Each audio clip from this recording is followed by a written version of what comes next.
thieves and bandits, but the sheep not listen to them. I am the gate. Whoever enters by me will be saved and will come in and go out and find pasture. The thief comes only to steal and kill and destroy. I came that they may have life and have it abundantly. I got to say this, I was really tempted to share this with some people outside the fellowship that have come across my path and have shown a real interest in stuff where this is rich stuff. So I don't know that we can get through it all in one setting, but let's give a shot at it. First conversation starter is, what images does gate, when Jesus says, I'm the gate for the sheep, what comes to mind when you contemplate gate? Both a door and a wall. Mm-hmm. Yeah, exactly. There's a separation. Something's different on one side than is on the other. And there's a passage where decisions are made, credentials are checked. We're obviously not talking about the southern U.S., but here's a place where Jesus is intimating that he is that gate. He is the decision point on a path. What other thoughts? Some other versions say the door, like the King James says the door. I am the door. Well, boy, got you covered there.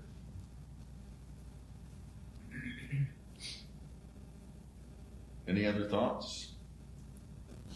A lock. Locked gate. Yeah, the gate could have a lock.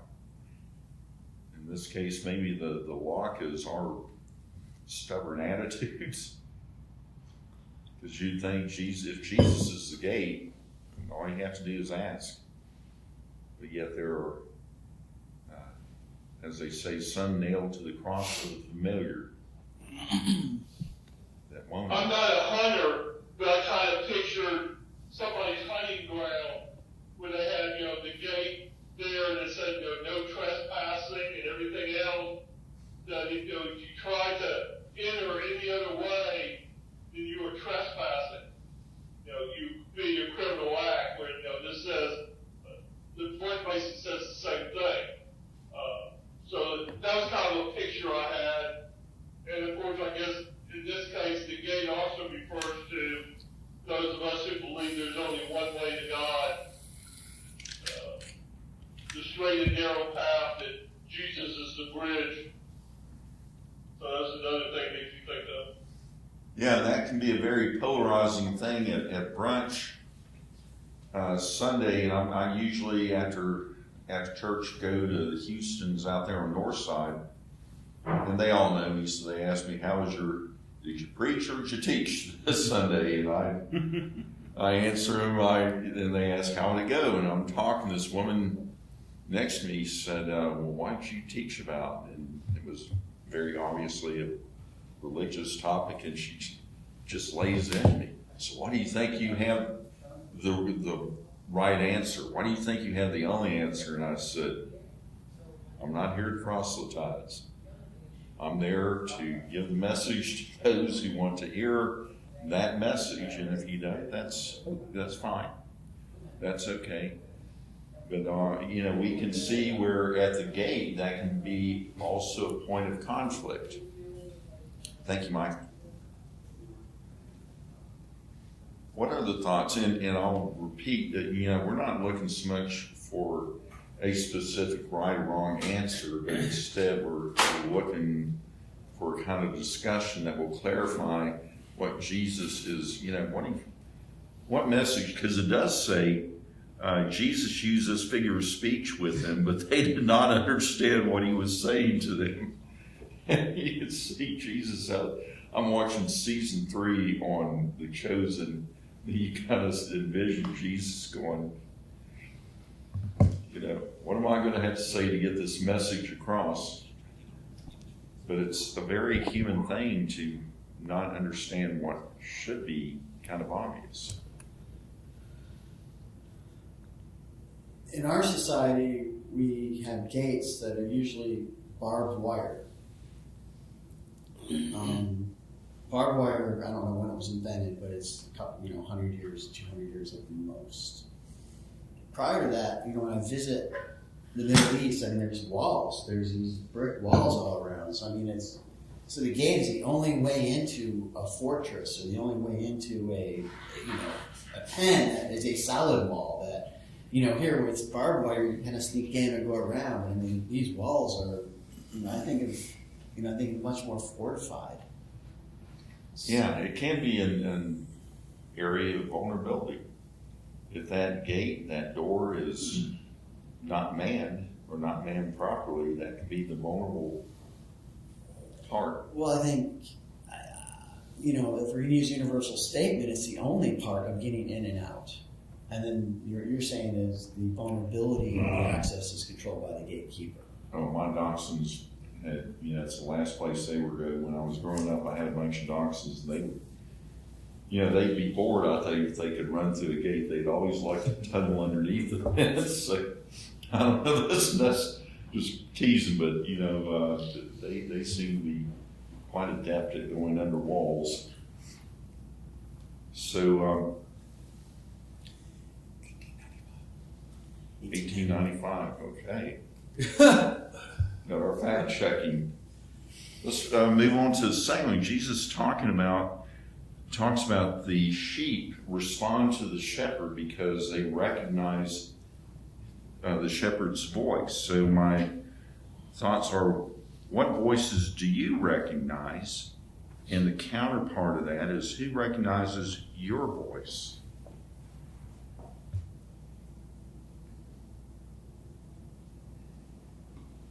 Uh-oh. Yep. Mm-hmm.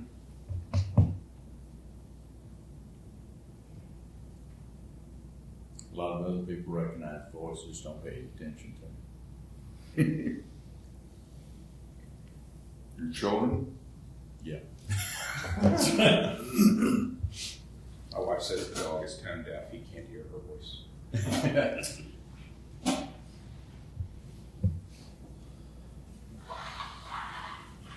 So Maybe there's something to, you have to have heard their voice before.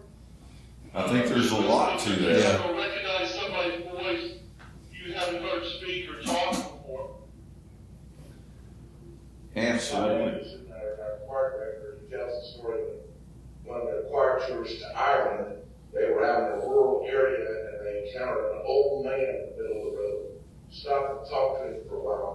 Then the old man went over to the fence and just said something quietly. And 4 dogs came over and were at his feet, just looking at him like he was God.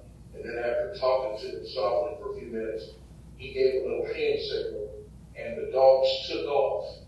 And the next thing he saw was a whole herd of sheep coming around the mountain. And so they were completely attuned to his voice. There's a video going around the internet that's an aerial shot, and it has a thesis that sheep move like water. In the opening scene, as the sheep are on one side of this wall, this fence, and they squeeze through, and if you didn't know, you would see that looks like water going through that thing. But yeah, it's amazing the microsynchrony that occurs when people are familiar and they can communicate so much with so little. But the key point is you have to be familiar. And I guess part of the question is, do you guys have a sense, you guys are involved in studying Christ, studying the Bible? Do you have a sense over the term of your involvement that you're beginning to recognize that voice? Some Baptists may call the voice of truth, where you hear ideas that resonate in the Bible because you've read it, you've prayed about it, you've studied it in class, you've talked about it with your friends.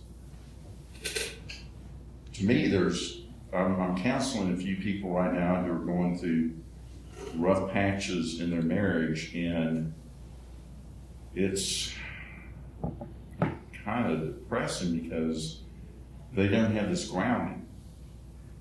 And so the stuff that maybe we taught to take as common knowledge and wisdom is new. They're going, oh, I never thought of that. Never thought of it that way. Yeah, I told my wife this just the other day. I said, honey, you really need to embrace your failures. And she hugged me. That took me a second. Gotta wait now. I got it immediately. She did too. So what sort of voices do you find that you recognize?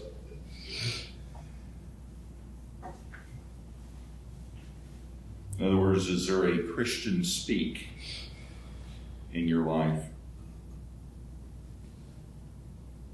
I think there is, because one reason is because it's sort of always been there. I grew up in the church. I grew up in the Methodist church, and so there's a familiarity that even when you, over the years, when you drift from it, you can recognize it. But it's a lot easier and a lot quicker to recognize if you're closer to it. Well, after you said that, I had driving on the campus of Tennessee, you passed the Methodist Center, and I said, well, I guess I'll be there Sunday. You know how many times in undergrad and grad that I went to that Methodist Center or to church? And then, it was 96 before I got back into the church. And what I really liked about it was that because of the traditional hymns, and that's why I'm so favorable in those, first time I sat in, it was in the old sanctuary, and I heard those old familiar songs, and man, a flood of memories came back on me. And that was a voice for me because it brought back my childhood and all that structure that was there during my childhood. I'm just still thinking there are a lot of entertainers who make a lot of money being impressionists. So we recognize the voice, but they're an imposter. Yeah, I like. Can you be led away by what you think is a familiar voice, and it's actually an imposter? Well, You're doing an imitation. False prophets. Now I have to share this because I've been thinking about it for the last 10 minutes. I saw a video yesterday, and it was a bunch of women auditioning. They were all Adele impressionists. Does anyone not know who Adele is? She's a singer. She's kind of famous. And the camera zooms in, and one of these women is Adele. And they're all commiserating. Oh, how long have you been doing this? 3 years, 5 years, 2 years. And Adele, she said her name was Mary or something. And so these women were all talking amongst each other that, oh, this one, I think she's nervous. And then she gets up on stage. A couple people got up on stage. They were not great imposters. And then all the other women were waiting for this one to audition, and Adele walks up to the stage. She picks up a microphone and she started to sing. And and they showed the reactions of all these women. A couple of them said, that's not her, but these women were going, wait a minute. I just lost. Yeah. But I think many of them knew that it was Adele. Or they thought they were being tricked, because back to his point, the rest were clearly imposters, but this was clearly not. And most of them recognized it immediately, and they hear people pretending to be here all the time. I just thought it was an interesting dynamic all set up. And one woman said, it's not her, and the other one said, it absolutely is her. The woman that couldn't sing was the one that said it's not her. Did it happen? Was that in the UK or was it here? It was in the UK. Okay. Yeah. Turns out there was a bunch of Adele imposters that go to parties, I guess. Where do you have them in? I saw that clip. Yeah. Was it on YouTube? Any of Yeah. any of them men, or were they all women? They looked like all women, but No, Miss Denmark. That's right. So, Michael, when Elizabeth asked you what the gents talked about this morning, you can tell her Adele. yeah. I like doing watching stand up, and I don't know anyone in particular, but I'm just going down the selection and say which ones have I heard before. And there were two of them that I heard their voice, and it was distinctively different. And I went back and read the description. One said that he was overtly that he was a Christian comic. The other one said he was family friendly, which is code for it. And what struck me as to their voice was my immediate reaction was, you can't do that. You can't do that openly Christian voice, because think about, in our society, we have degraded ourselves to the point where open profession of Christianity, it's like the movie you were talking about, Dan, that's being shopped around, and we can't allow this thing. So part of the consideration here is, what voices are we familiar with? In other words, what's feeding us? We got this, we got church, we got our Sunday schools, we got our friends, but what voices, and I'm not talking necessarily about a particular voice, but what generalized voice is coming into your head and feeding your spirit?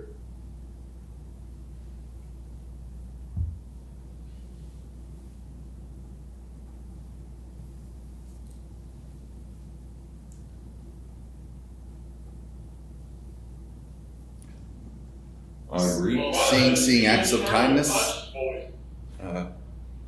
innocence of children. We all have voice or any voice. In general, what voices are surrounding you? We always have a voice inside. The voice. The voices in our head, or whatever it is. I'm always in conversation. Sometimes it involves other people.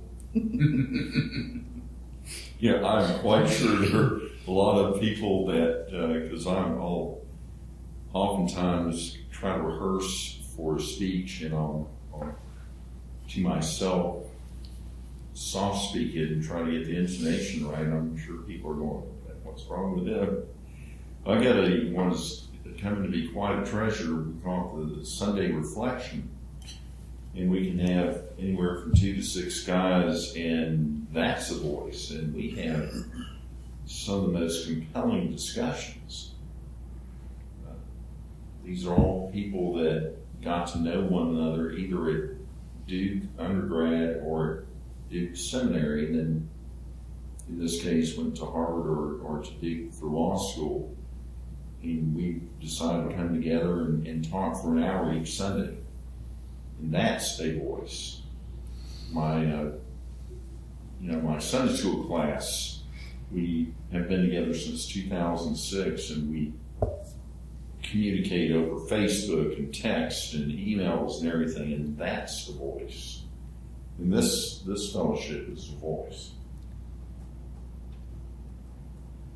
So that's what I'm thinking. If Jesus is saying, and the people didn't get it, that the sheep know the voice of the shepherd. They know what they're familiar with, and they'll follow the shepherd. So the point he's making is, what voice are you knowing and becoming familiar with? What voices are you following? And there was very definitely a time in my life when I was not engaged with the church, and it was a whole different voice that I was hearing, a whole different voice that I was following. I know I beat the same drum.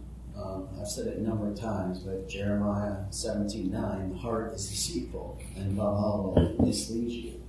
And I always think about, the voice that's telling me to, go ahead, order another burger, and that's, or, it's like, go ahead, say that mean thing because that'll make you feel better. It's like, there's the gut, And it's like my own internal heart, my own internal emotion, my own internal desire is deceitful and misleading me. So you talk about a voice, so I try to do an interpretation of, am I doing this because I feel self-righteous or condescending? Why am I doing this? Why am I saying these words? Why am I pursuing this action? What is the voice?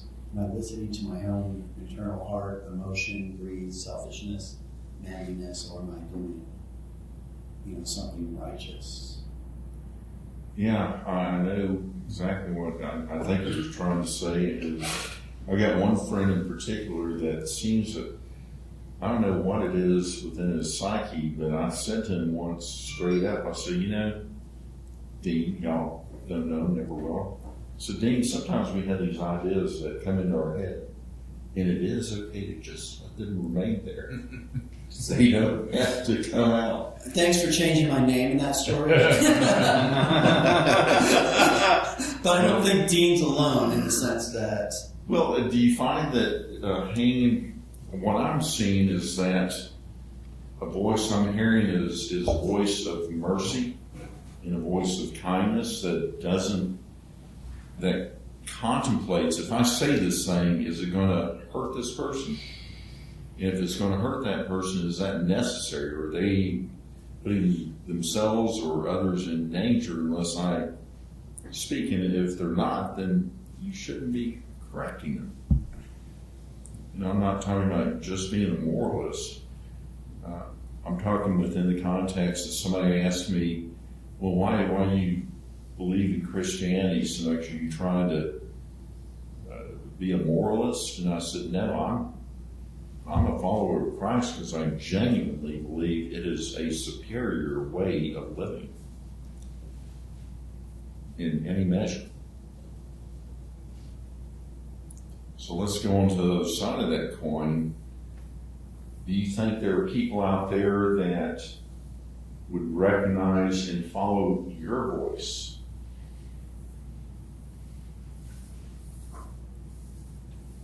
I mean, I hope so. You mean besides my dog? My dog doesn't listen. Dogs excluded. But other dogs are very familiar with you. They know where you are. Nobody in my house listens to me.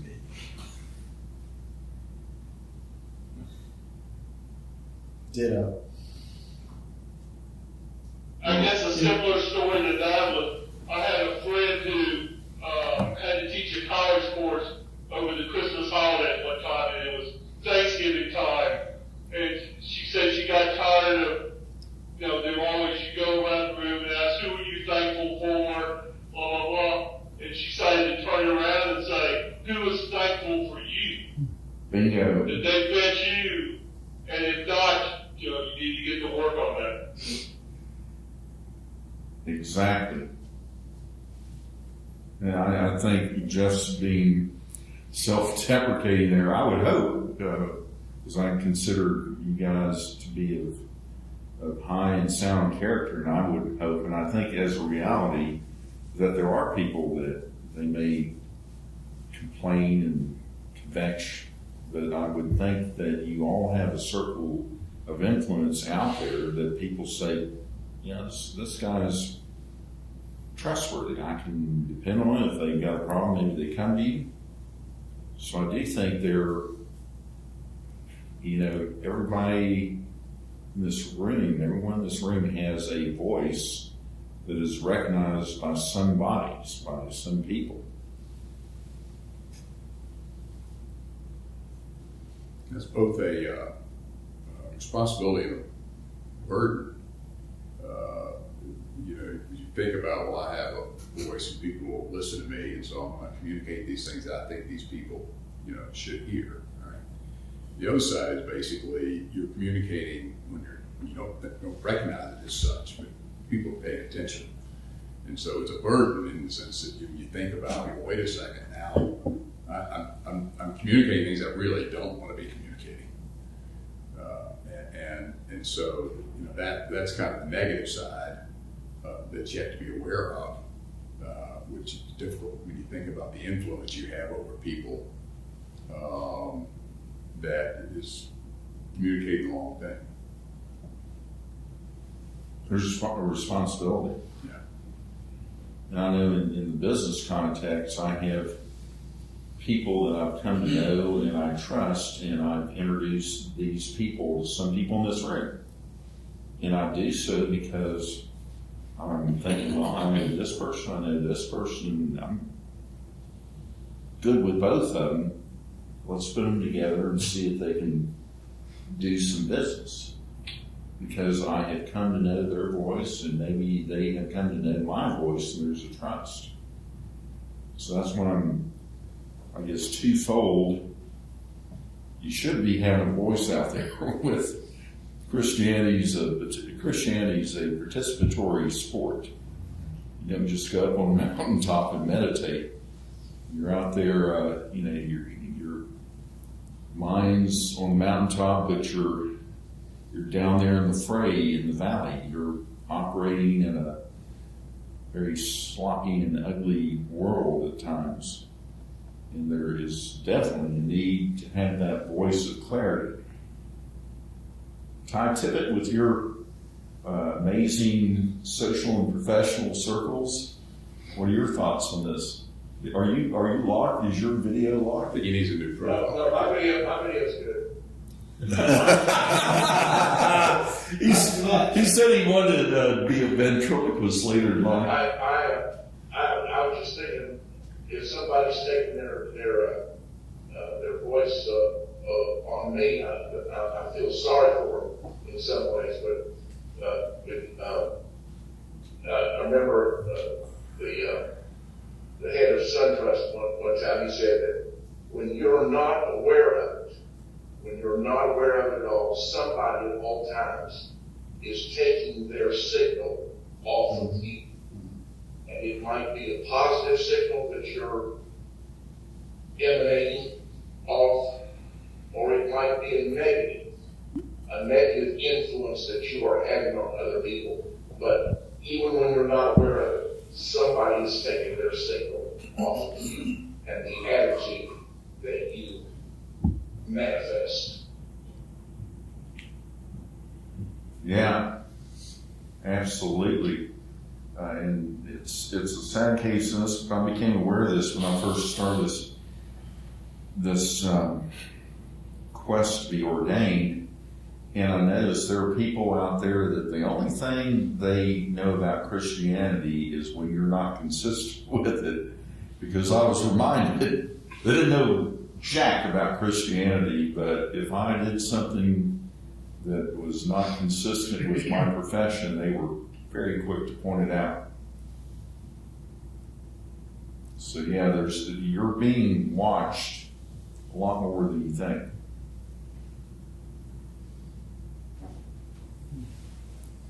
I hear that drawing in of the breath. Could I ask a question from reading the passage? One thing I just your perspective on. So it refers to a gatekeeper, a shepherd, and sheep. A pretty good idea of who the sheep are. But my recollection, Jesus refers to himself as gate and gatekeeper. He doesn't specifically in the passage refer to him as the shepherd. That's next Friday. Pardon me? That's next Friday. Okay. But so I'm just curious, I mean, is there speaking of himself as Jesus, or is he speaking to himself as basically the triune God? You know, because you think about it, you have, I mean, a gate and a gatekeeper are two different things. Literally, yes, they are, but metaphorically, You think it's the same? You think gate and gatekeeper are basically they're synonyms. different ways people relate to different metaphors. And It's the same point. So you see, Okay, we can. and I put in here in the conversation starters, note the juxtaposition between I am the gate, and I am the good shepherd. They're all talking about Jesus as one of the three persons of the singular triune Godhead. But he uses different ways of getting that message across. And that's because people understand it. You know, he says they're right there. They did not understand what he was saying to them. So it's easy if we see, think of Jesus as a gate. That's the thing that says access denied or access open. If we see Jesus as a gatekeeper, we can see him function in that reality of checking credentials and asking the right questions and making sure the gate is manned so that bad things don't get in and so the innocent don't get out. He's the thing we walk through, and he's the person that lets us in. In the Good Shepherd, and next Friday we're going to get very in depth. I think it's one of the better descriptions of the nature of Christ when he describes, I'm the Good Shepherd. And then he says, what does a Good Shepherd do? And to an agrarian culture, they're going, I get it. And they can see analogies in their day-to-day life, and they're going, so you start off, I am. Well, what does the great I am mean? Well, it means this thing, the gate for the sheep. It means this thing, the Good Shepherd. And then we're going to get into some real high theology that's got some, you know, the kind of stuff that leaves a class full of seminary students going. Because I remember when Kevin Rose said, I'm the resurrection of life, he said, this is the best description of Christ's time on this earth in the Bible. What's the reference to the thieves in the passage? False prophets, people trying to, either because that's their nature, they're trying to steal your innocence or steal your attention, or, you know, I should use this more. I went to law school. I should be more Socratic. Listening to you. Yeah. Sounds like a therapist. Yeah. Well, a lot of times I thought our law professors were therapists. But what are the thieves, when they talk about thieves coming in, let's see, one who enters the sheepfold not by the gate, but climbs in by any other way is a thief and a bandit. What do you think he's alluding to? I'm as confused as the people we spoke to. I haven't quite. That's When you go out in the world, is everybody you run across out there acting for your benefit? Acting in agape love? Steadfast intention of their will towards your highest good? no. I mean, they follow their heart, their selfishness, or the world secularly. I think the thieves are more like people that use the church for every other reason, nothing to do with Christianity. All of the gospel prosperities, and, you know, the business operation, just use the church to advance themselves. The thieves. The theologian whose name They shall have come not into be. the sheep. They have come in. They have slipped in and taken over the sheep. The theologian whose name shall not be spoken has that in his Wednesday morning study, where there are people who specifically, blatantly, openly are there to further business interest. And he does not like that. I do not like that. And I've had an occasion where somebody's come in and you can just tell by the questions asked and the posture that they're not there to share in the fellowship. They're there to market.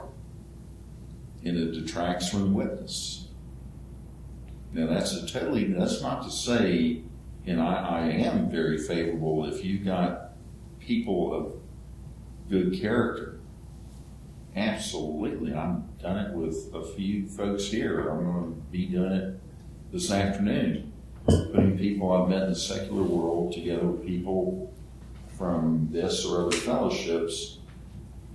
So if your interest is in getting, people who have a heart for Christ and helping them lift one another up, great. But if you're here just to blah, blah, blah, and then do a little business,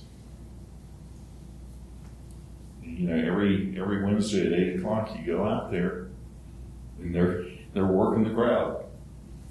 They are working the crowd, and Boa doesn't have a senior leadership as much as he's just got guys that have been deeply involved in that ministry for a long time who informally police that. And, that's not what we're here for. So that's one type of thief or bandit. But I got to think at some point through all the years he's done this, there have been people who came there for that reason, right? And they probably got flipped. That their reason for coming was I'm assuming. Be interesting to hear somebody's testimony on that. Would be. Well, that's a very Wesleyan thing. And I told y'all the guy, the idiot who's now dean of the divinity school, did I say that? Mm-hmm. He once banned a separated couple from taking communion because of a very rigid view of, that requirement that if you are not at peace with your neighbor, lay your gift to the side and go reconcile with your neighbor.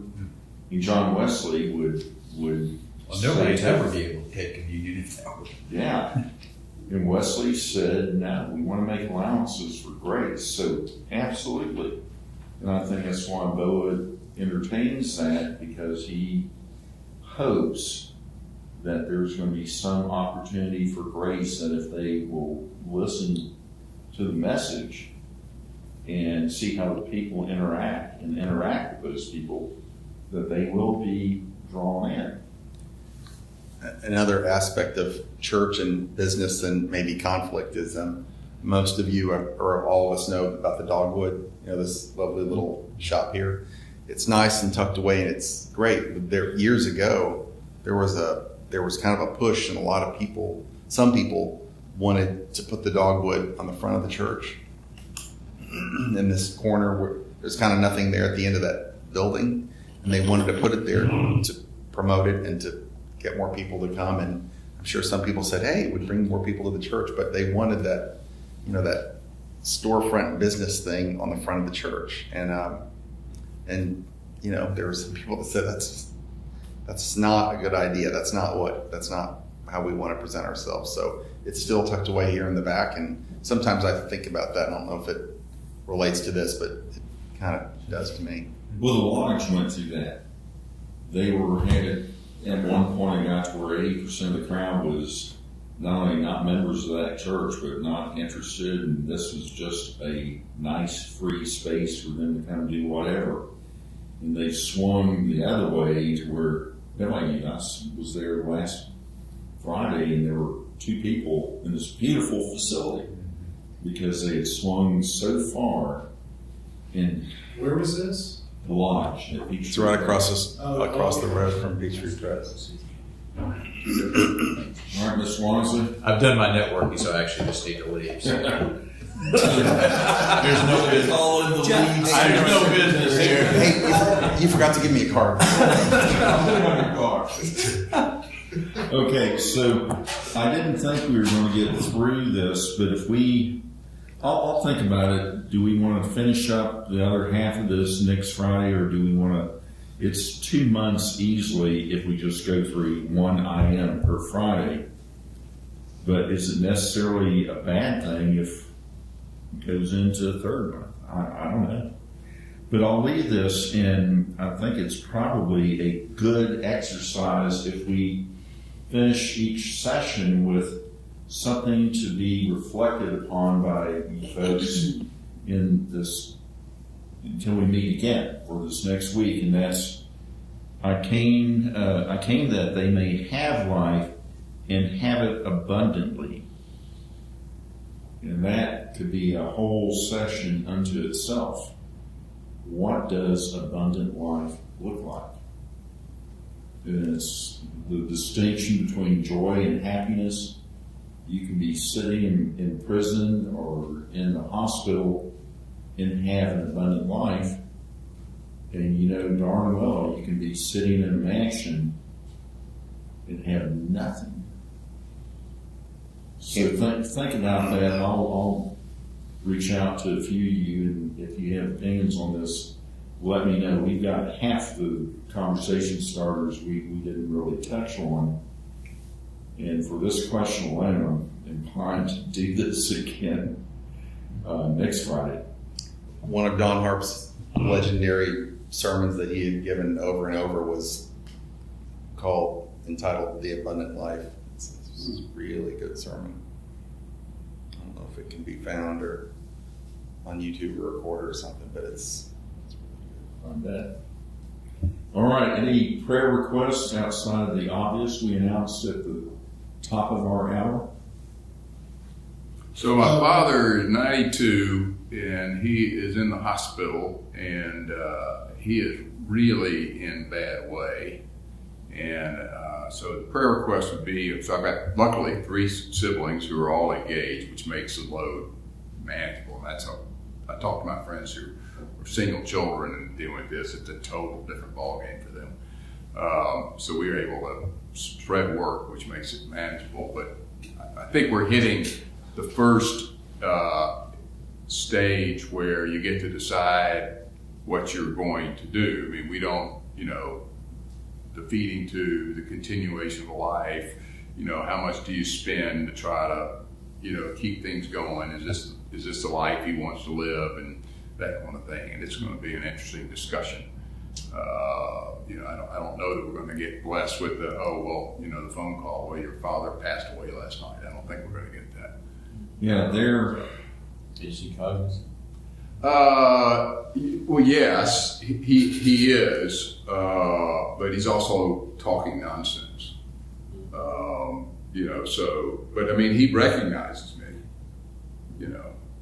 but it's not that like right now, pull the plug, see you later, but the discussion's got to start because we're seeing this as basically, he can't swallow. So then you get a feeding tube, and well, is that a permanence? You look at his medical director, and he says no. there is a such thing as a Georgia statutory health directive, and it's got basically 3 different options. You have DNR, not resuscitate, just totally natural. The other end would be do any and all things possible, and then there's that middle ground, which is where I found myself. And I filled one out so I could advise people as a chaplain. What do you want? And I said, I want water and I want food. Other than that, no heroic measures. Because it forced me to put myself in the place of those patients. Boy, where is he at? He's at St. Joe right now. All right, let's go around the room because we've got Chester here. Randy? Say, I'm Randy Nixon. I'm sorry about that. Have a mute on. Chris? Chris Jones. John Muirhead. Chester Thrash. Michael Lane. Fish Raven. Boyd Johnson. Jim Bracewell. Dan Schaefer. Michael Solis. Gary England. Quick announcement. If they make take Chester next Friday, I'm not going to be here. Should be here for the duration after that. Yeah, I can take him home just so I can pick him up. All right, Michael Lane, would you send us forward? Heavenly Father, we are so grateful that you brought us together for yet another Friday of learning, of sharing, of leaning on each other, and just being together in fellowship. Send us forth this weekend, bring us back safely next week, and we're just grateful for your guidance in this time together as a group of men. We pray in Christ's holy name. Amen. Ray, what's your schedule? Is Tuesday good for you? Don't know. Wait, is this conducting business? He's got I'm conducting drinking. It ain't It's not a perfect doctor. No. Every 90. I think he's Just like wine, my back on my side. Yeah. It's good day to He's have got most of that stuff. face to face. If your Tuesday's good, let me know and we'll go to big It's on B's or big J's, whatever the heck. But you know, you're like, Where is that? it says it, you know. Not big catch, big. Does he really know? I mean, It's not the big catch. I was thinking about it, you know, he can communicate. It's at Roswell in West But if we Wyuka. don't do Good day to have then he's today. just gonna slow the start. Is that really what he wanted? Yeah, you can Google it. warning for today. Oh, I know. Yeah, when I did mine. Big B's or big P's. But then you look at the picture and you're like, yeah, I think that's what he wanted. And I've gone there several times with Dan. Picture somebody got wood there, that's just horrible. The other side of the neighborhood. I can, but I came over to say that. morning, I guess it's one. It's probably 90 this month. My time is. Who's gonna eat breakfast with us? No one else can go. I started assisted living. Stuff flying around. Yeah. What, you run the late? Yeah. She'll probably work. I didn't even know this was brewing. Yeah. She got a little bit crazy, a little bit sideways, a little bit. I guess you do what you Wasn't- can. I was I could tell that it wasn't gonna go. But if you're not conscious, then it's like Tell me what give to me do. morphine and Well, the good news is, give me the day that That's this not woman the had I don't think kind there's of any my forecast nervous breakthrough right next that afternoon, And that's what it was, unless some. from a company who had reached out to So you me. have to find out the last day. And down the road, Any day you had several interviews, Yeah. big company, and they said, yeah. So you ready for football We're season? looking for this one. Trying to So, get there, yeah. you know, so. It's interesting that I see where there's California. bilateral support to Can't move, I'm not moving. bring some And they said, well, we'll see. regularity and common sense to this NIL thing. Company policy, I saw the this deal about is, that yesterday. there's a small team, and you've got to be, you know, where I'm surprised, And so, evidently. I don't know if you know, Greg, nice talking to you, she maybe will be in touch. Often after Called me back. often Literally, another 200,000 the day that he was beginning into this morning. I'm like, I got a call her at 10 in the morning, went off, and I thought, I see it And right now. you actually hear people going, oh, who are you, these poor kids out there not getting I don't paid. think They're they're sitting really- I think there's I a mean, way. They're 3 years away from being multi-millionaires. some It's- very If you're Very interested. few of them, very few of them Yeah, are I'm thinking those that can buy Yeah, it. you're not. Yeah, So I think Yeah, you're looking at regulation of NIL and insurance, I don't know why talking to insurance. background checks. To me, that's the question. You know, What this kid goes out there and You gets know hurt, it's well, happening. there's an answer. Wow. I don't know about that. Yeah. So I'm kind of excited. I mean, I never. You think of all those- For Apple, but. You don't want it to I become bought my aware. first Apple computer when I was 17 years old, and I was an Apple guy, and I've done all my software. You have two big schools. No, as a matter of fact, so. Oh, so you cut it with her and you're like. I did. Tennessee got the I had about, back I had what I years thought ago. was about, 2 For that weeks reason. of. Yeah, I mean, like Kiffin said, want it's that, like, you know, and it turned out to be more like a month or Georgia, but Alabama, and some. even though I couldn't officially start and they weren't ready and all this stuff, I had these two guys calling me and telling me the things they were working on. And so I've been close. So what do you think the workload is going to be like? Since you're over Kind there? of want us to what you. I'm gonna make sure at 56 years old, I'm not pulling. Right now, we're like If I was 2 or 20 or 3 30, quarterbacks. I'd work That's 80 hours a where week you're and going. I'd My father probably has have to, and I'm not gonna do that. and he has. I'm comfortable there now. He's like, I'm gonna say right. there's no cure. Yeah. I mean, these companies, I mean, Much like you He had a think. Yeah, I know, And they took him to the hospital. it's a small team. I don't know. So whatever they went out, you know, I have they no do that. answers. But- I think And I can't, you know, They brought his me wife to is Some days you're the boss. I'm like, What's she my child. You know? It's like Vanderbilt, as much as I have disdain She's for like, everyone Vanderbilt, works hard, everyone. Dad's they not can't smart, compete but I in the get that. NIL world. I would hate to see them relegated and I don't know what become to do. Over the tax. very low tier. Look at grass license fee. As much as they are. Yes. So I went in and saw. Well, they have commercial Vanderbilt is the second longest losing streak behind Kansas for being never losing season. The doctor came in. But they're still able to Look, compete it's in only the that. SEC. Yeah, it's not something I'm On occasion, not Florida. You don't want sure you know, it's like the doctor told me, but I remember that conversation. but I will tell you. Well, I appreciate you telling me. I'm happy for you. I'm still standing. My brother's workout buddy in high school played there. He was the first guy to make Herschel walk in front of you. And then, on to the career in the NFL and the Redskins. But it can happen, it's just. You know, we got the team. I grew up in the West. Let's bring my work, big companies are my age and older. And I work for Back then, kind we of big ten companies. Now they're just diverse. Yeah, now that, you know, the nineties, they had actually, I don't know how they did. Machinations of it, you know, it can be really frustrating. Schools and And what I finally had to do was separate myself from that. There's not even It's a like, basketball competition. I think I'm not they gonna used be to president of this company, I'm not really sure. Chicago. You know, every 2 weeks they send me a paycheck. And I'm just not worried about that. They are good. All the stupid stuff that they do, stupid stuff that I have to participate in, Yes. because it's just. That's like Virginia. policies come in. Virginia is probably the king of. You don't have to, you don't have to resist. Right. They're I mean, good. I have already, I mean, I don't know. I have They're already. pretty good at basketball, football, and clutch, but you take all the other, like, lacrosse, soccer, all that It's stuff. just like every other company. You make the same stupid mistakes. You have the Those same. kids are there. You're so slow moving that once you come up with, here's how we're gonna do this. That was something that I was doing 5 years ago, 10 years ago.